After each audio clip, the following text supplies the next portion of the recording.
Hello everybody, welcome back to a brand new video. My name is Carburetor and today I'm going to be fixing a problem for you with the PyAudio installation when you do pip install.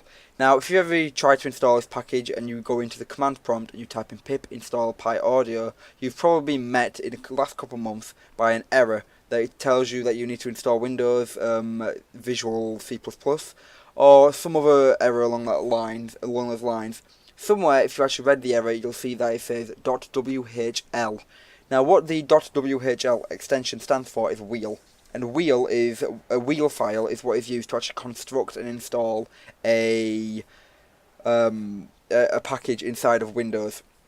What pip does is it automatically downloads and then runs these files. However, for some reason, pip can't actually find these files, and therefore it can't process and download them. So what we're going to do is we're going to do it manually, and it's not anywhere as scary as it sounds. To begin with, you want to go to this website here, and I'll leave the link to it in the description. Now, go down to the Pi section, and you'll find the one that says PyAudio. Now, you've got a couple of options. You want to select this second one here, the second to last one here. The reason we're not choosing that bottom one is just because this one I know will work on all computers. Now, this is of course Windows specific. Now, once you've installed it like I have here, what you want to do is you want to go to your file explorer and you want to go to downloads. Once you're in downloads, you can find the file, which is PyAudio whatever, and you want to do Control-C and copy it.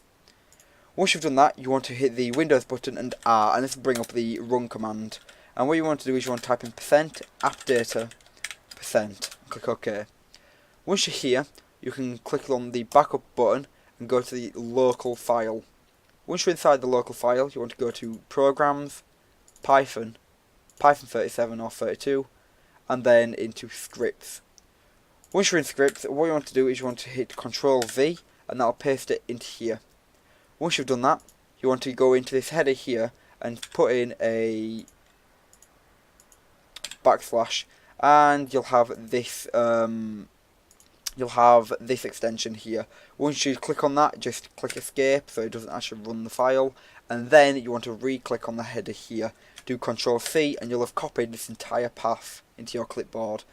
Now you've done that, you can close your file explorer, and you can now just go into your start menu, type in cmd, and open the command prompt. Once inside the command prompt, you're going to do pip install, and then you're going to paste that entire extension into the command prompt. Click enter, and as you can see, I already have this requirement already satisfied. That's because I already have installed it. However, that is it. Now if you go into idle and you type in import PyAudio, as you can see, no errors are given. And this is useful because you can now use the speech recognition module like I've shown in one of my older videos, and you can use the microphone and the general audio side of Windows 10. And that's it. So it's that simple, and it's really easy to do. It takes me two or 3 minutes, and thank you for watching.